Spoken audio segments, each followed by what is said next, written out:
Assim como as esquerdas brasileiras tomaram sua devida posição para defender o Oruan, para defender, no fundo, vamos botar aqui o Comando Vermelho e o tráfico de drogas, agora estão indo a público para defender a ideia de favela. A ideia de favela precisa ser defendida. E o melhor, neste caso aqui, diferente do caso do Oruan, como ele não desperta tanto medo assim na direita bolsonarista, alguns bolsonaristas vão entrar. E eu achei muito engraçado que não só o Intercept, mas uma parte da esquerda achou que isso foi coisa do Nicolas. Quando esse tema já é tratado pela gente, eu viralizei, eu tô com, somando TikTok, Instagram e Twitter, eu tô com quase 6 milhões de views. Um vídeo por um cara que não é exatamente viral, é bastante coisa, tá? E o Nicolas depois fez um tweet meio, vamos dizer, abstrato sobre o tema. Ele falou em termos gerais, eu fui bem mais específico. E o Intercept resolveu fazer aquela interceptada, tá? Quero assistir a matéria do Intercept, eu quero trabalhar esse conceito deles, tá? E eu vou falar por que nós venceremos. Vamos lá. Foi até a Rua Novo...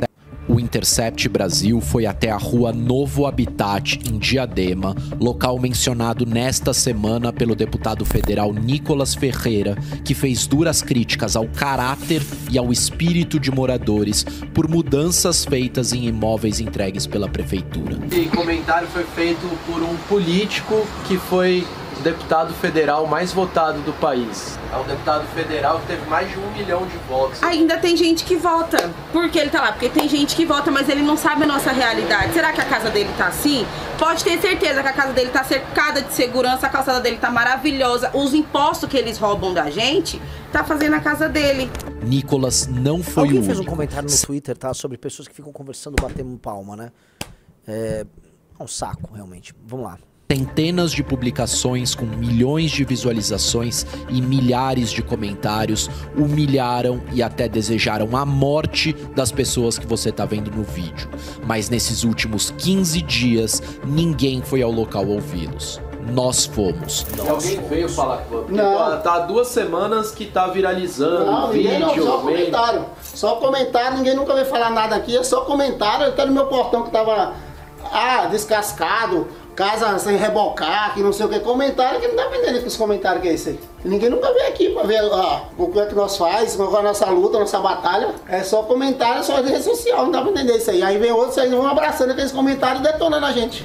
Na próxima terça-feira, na newsletter Cartas Marcadas, você vai entender as motivações dessas mudanças e conhecer a reação dessas pessoas ao linchamento promovido por Nicolas e por seus apoiadores na internet.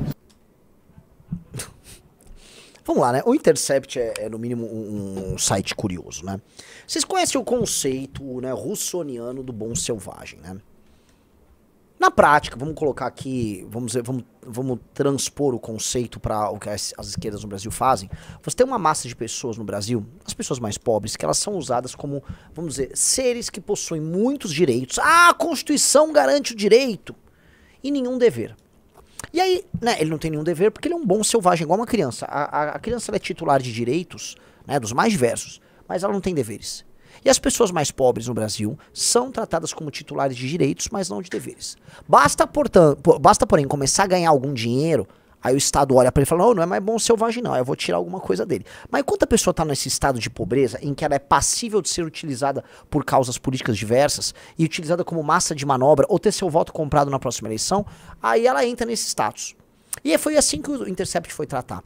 Ele foi tratar dessas pessoas como pessoas que são titulares apenas de direitos. Tá ok? E é importante a gente colocar isso.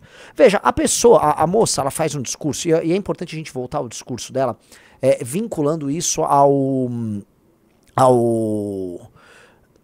é que é? Que você passou uma coisa na tela, eu fico prestando atenção, eu acabo me perdendo. A moça, ela fez esse discurso aí, e ela vinculou isso à ideia de impostos, né? E assim, a gente precisa entrar nesse assunto, porque naturalmente o Brasil é um país que tributa demais, inclusive essa moça, ela gasta boa parte da sua renda, não sei qual é, pagando impostos, né? Porque ela paga os impostos no consumo. Mas veja, ela é uma pessoa, em certa medida, tratando dos problemas sociais do Brasil, que teve sorte no sentido de ser atendida por Estado para ter uma moradia. Porque milhões de brasileiros não tiveram esse privilégio. Os programas de desfavelização no Brasil, eles são claudicantes e raros. O caso dela é um caso muito especial. E por quê? Veja, ela participa, não sei se o Rizzo consegue levantar as imagens, ela participa de uma invasão absolutamente ilegal, clandestina e imoral. Ela e um grupo de pessoas, de maneira combinada, porque não foi uma pessoa, foi um grupo de pessoas, resolveu invadir uma calçada que fica no entorno de uma fábrica. Eles invadem a calçada, invadem o terreno com grama atrás, eles se apropriam, então, de uma área que era pública e talvez uma área privada atrás, e fazem barracos absolutamente insalubres. Absolutamente insalubres. Conforme a matéria do Estadão atesta, eles decidiram não sair de lá. Então o poder público chega lá, ó, nós vamos sair, remover vocês aqui. Não, não vou sair. Não, vou sair. Tá aqui a matéria, ó. A matéria, ó. Cadê? O Riso vai encontrar aqui. Mas conforme a matéria do Estadão, isso é claro, eles foram convidados a sair, foi oferecido moradia em outro lugar, eles... Aí veja, a prefeitura de Diadema insistiu.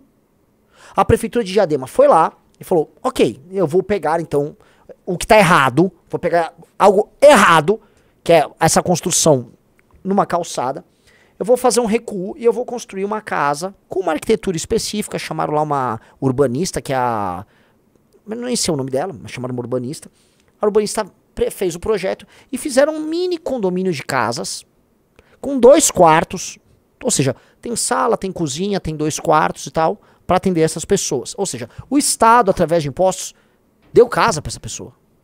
Essa pessoa, deixa eu colocar, essa pessoa teve um presente oriundo do Estado que milhões e milhões de jovens trabalhadores no Brasil não têm. Quando eu falo jovens trabalhadores, eu tô falando pra você que eventualmente tá me assistindo. Você que tá me assistindo, ou você mora com os teus pais, ou você paga aluguel. Eu queria saber o seguinte, olha só, abre uma enquete aqui no chat. Quanto das pessoas aqui moram com os pais, pagam aluguel, ou tem uma casa própria? Faça essa enquete agora, Riso. Essas pessoas que são, vamos dizer, a maior parte das pessoas economicamente ativas do Brasil, não dispõe desse privilégio de ver o Estado lhe dando uma casa. E lhe deu uma casa muito decente. Eu, pessoalmente, moro num apartamento e tenho um quarto. Eu moro num estúdio. E não pago barato por morar no estúdio.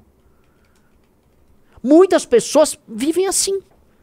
Apartamentos pequenos. Esta pessoa foi dada uma casa e ela exigiu que a casa ficasse situada naquele lugar que eles fizeram a invasão. Foi dado. E aí eles... pera... A casa não está atendendo o meu interesse. Veja só, põe na tela, ó. Os sobrados que viralizaram são chamados de casas cubo pelas dimensões e o formato. Foram projetados pela arquiteta Fabrícia Zulin, então na prefeitura, hoje professora na Unicamp. As construções foram a solução encontrada diante da negativa, vou repetir, negativa, de 11 famílias de deixarem uma estreita área nas proximidades de uma indústria e uma área verde fechada. Ali viviam há anos em barracos improvisados com madeira e materiais diversos. Ou seja, eles viviam barracos de madeira e materiais diversos. A eles foi dado uma casa. E eles falaram, não é o suficiente. O que eles fazem? Eles reiniciam o processo de apropriação do espaço público, tomam as calçadas, com construções ilegais, chance de cair, e voltam a construir. E voltam. Jogo que segue.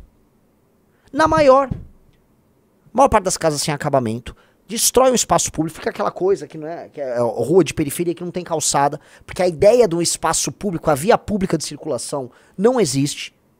O poder público se faz de louco e o jogo segue. E aí a pessoa que é uma privilegiada por ter recebido do Estado algo que a maior parte das pessoas, faveladas ou não tem direito, ou não tiveram o privilégio de ter, que é uma assistência do Estado para ter uma casa própria.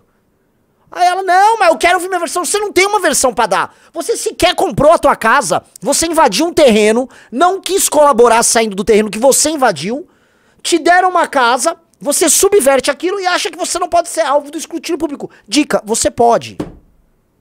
Dica, você deve. E dica, que bom que as pessoas estão falando sobre isso.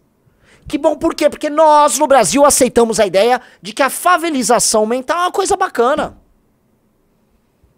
Não, favela é um negócio legal. Favela é um negócio, sem... Não é legal, é aquela coisa aquela Regina Casé, aquela coisa meio... tem a esquenta da Regina Casé, aquele programa... Não, olha só, a favela tem um negócio muito brasileiro, a gente é meio louco, a gente improvisa tudo. Não, nós somos um desastre. Nós somos um desastre. E, aliás, desastre é o que acontece com as casas construídas por brasileiros, sem fundação, com material ruim, totalmente no improviso, perto de encosta. Você vai pro litoral de São Paulo, teve, acho que não foi de 23 para 24, um deslizamento no litoral norte de São Paulo, horrendo. Morreram inúmeras pessoas, casas foram destruídas, mas é lógico, as pessoas invadem a área protegida de Mata Atlântica.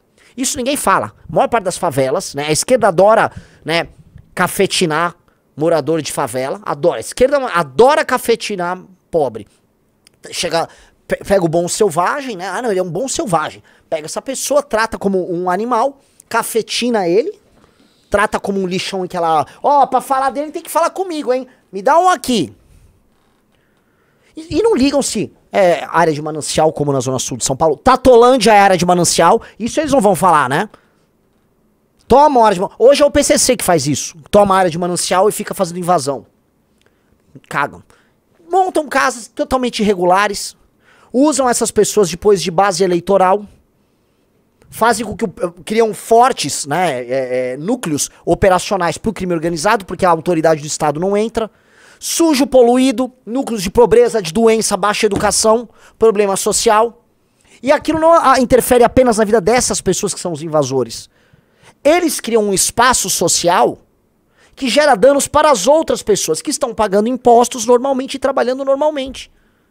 E é lógico que existe uma relação simbiótica. A pessoa que mora na favela, em geral, vai trabalhar nos negócios, empresas ou no universo econômico criado pelo mundo formal.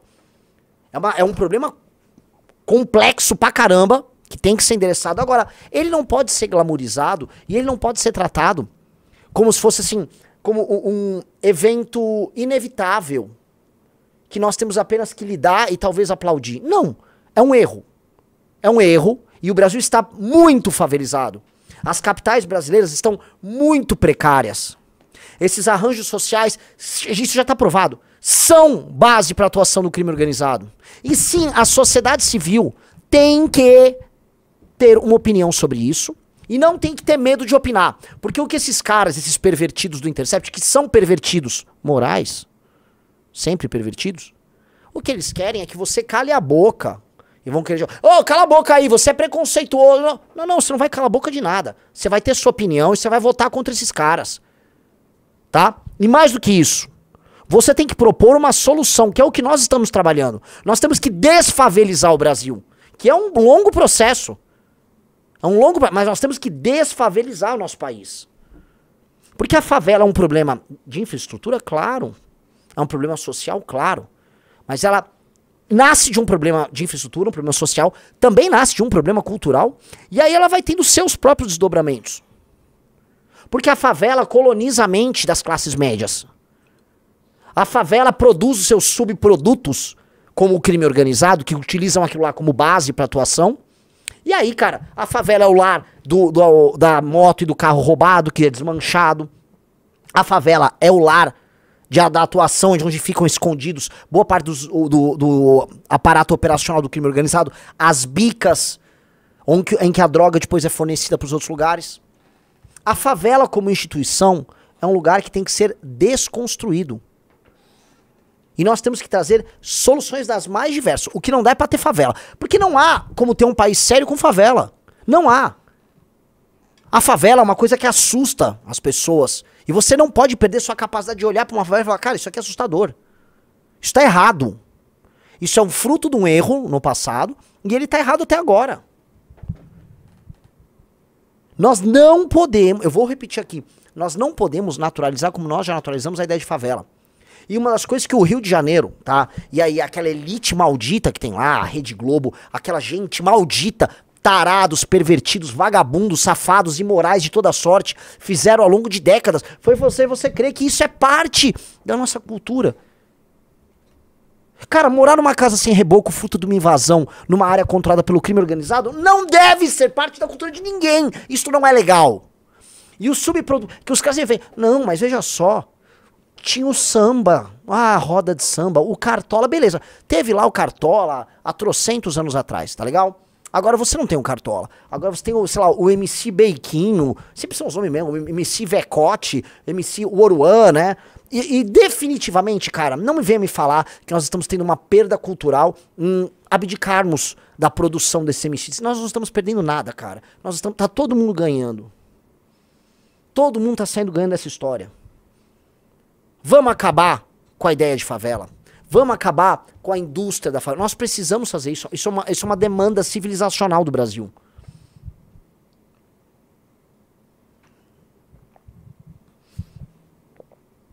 E, para fazer isso, nós temos que fazer entendendo que tudo é um processo. Não há desfavelização que não passe por catalogar absolutamente todas as moradias ilegais e irregulares que existem no Brasil. Não há como fazer isso também com uma lei. Hoje você tem as leis de zoneamento nas cidades. Cara, a gente tem que ter um estatuto de desfavelização que proíba toda nova invasão que vem acontecer no Brasil de agora em diante. É um marco zero. Ah, o cara tá invadindo lá uma área em Goiânia agora. Cana, vai preso. Ah, mas cana, vai preso. Ah, não, eu sou do movimento de moradia, vai preso. Já seu movimento vai ser criminalizado. Ah, não, mas veja só, nós estamos com uma causa que as mulheres da Fundação Olga Benário presos. Invadir em qualquer lugar da cana. Vai invadir um lugar na China. Eu vi outro dia aquele imbecil do Galo de Luta indo fazer uma invasão em Portugal. Cara, os portugueses lá, por mais bundão que seja, já derrubaram. Agora vai fazer isso na China. Imagine você mandar o Galo de fuga pra China. Não, vou fazer uma invasão aqui. Lá você tem controle migratório. Então vamos supor, Rafael Almeida Rizzo, que o Galo de Luta, de maneira muito corajosa, vá atrás dos uigures, na região oeste da China. Junte um monte de uigur. Primeiro que eles já estão quase em campo de concentração, mas vamos supor que ele conseguiu juntar 200 uigures, levou lá pra Xangai e vai fazer, vou invadir esse terreno aqui em Xangai. O que vai acontecer com o Galo de Luta e os uigures invasores de terreno em Xangai? Rafael Almeida Rizzo, um chute. Vai acontecer mais ou menos o que tá na sua camiseta que você lançou aqui. Prendeu, matou. Vai todo mundo em cana, no mínimo. E o Galo de Luta vai sumir. Ele vai lutar na puta que pariu dele. É isso que vai acontecer com o Galo de Luta. Sacou? Não tem movimento de moradia ali. Ai, mas a China é um lugar autoritário. Veja só, tá na hora de, diante do cometimento de crime, o Estado brasileiro ser autoritário. Diante de um crime, que é óbvio, que gera danos pra todo mundo, o Estado brasileiro tem que firmar sua autoridade. Fazer valer a autoridade. Porque um dos problemas nossos é a ausência de autoridade do Estado. Um ladrão vem, assalta você, dá um tiro em você, vai preso e é solto logo depois. Qual a autoridade do Estado em fazer valer a lei e o sentimento de justiça? Nenhum. Se o Estado está sendo incapaz de prover liberdade para os seus cidadãos, justiça e proteção e segurança, qual o papel do Estado? Nenhum. O Estado não tem autoridade nenhuma. No máximo ele fica cobrando imposto e sustentando uma caterva de vagabundos que ficam presos dentro da máquina estatal brasileira, ganhando dinheiro às suas custas. Aí isso a gente chama de Estado brasileiro, que é o que acontece. Mas não me venham me falar, definitivamente, tá, que o Estado brasileiro estabelece alguma autoridade. E é muito engraçado que, não, eu tenho críticas ao modelo chinês. Quem não terá críticas ao modelo chinês? Dito isso, o modelo chinês, em várias áreas em que é importante ter muita autoridade no Estado, ele tem, e eu acho legal pra caramba. Ai, não, um morador de rua mijou na praça, um chinês prendeu ele. Porra, que chinês based. Puta chinesão. Volta aqui lá. Chinês, ali, eu tô só aprendendo com você, tomando nota. Acabou. Vai pro Vietnã, mesma coisa. Singapura, meu velho, Singapura. Não sei se dá cana ainda. Por favor, pode checar no Google, inteligência artificial. Mas você jogava chiclete no chão, na rua, sabe que suja toda a rua, as calçadas com chiclete velho grudado no chão? Não sei se dava cana, mas dava umas multas.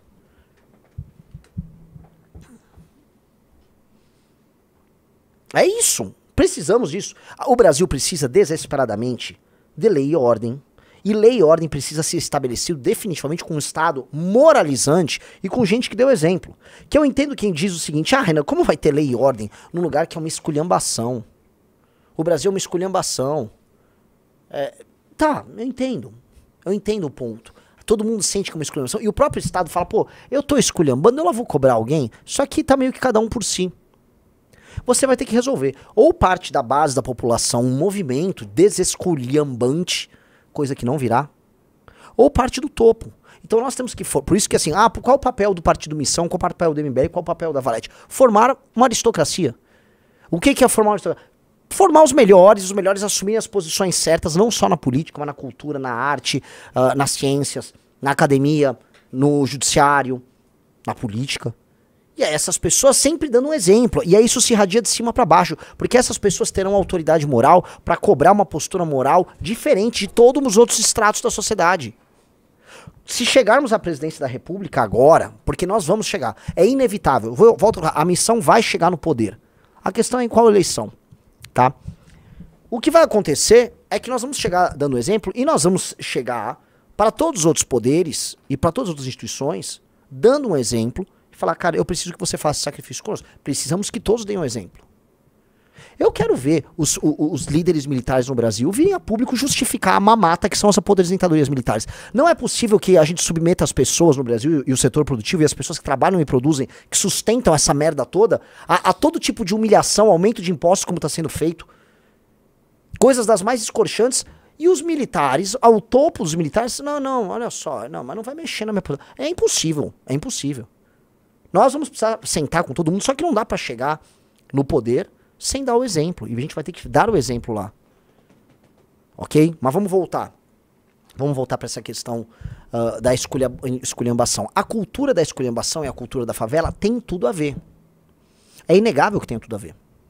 Porque a base da população passou a naturalizar algo que não é algo que não é natural. Ou seja, como o Estado brasileiro não foi capaz de resolver, por exemplo, essa é uma questão muito carioca. O Estado brasileiro foi incapaz de resolver a questão fundiária e a questão das favelas no Rio de Janeiro, coisa assim, final do século XIX. O Estado brasileiro não soube lidar com o fim da escravidão e você teve uma massa de homens e mulheres negros que foram libertos e que não tinham um papel dentro daquela economia que estava nascendo para eles. Não tinham cidadania, eles ficaram livres, mas não eram cidadãos.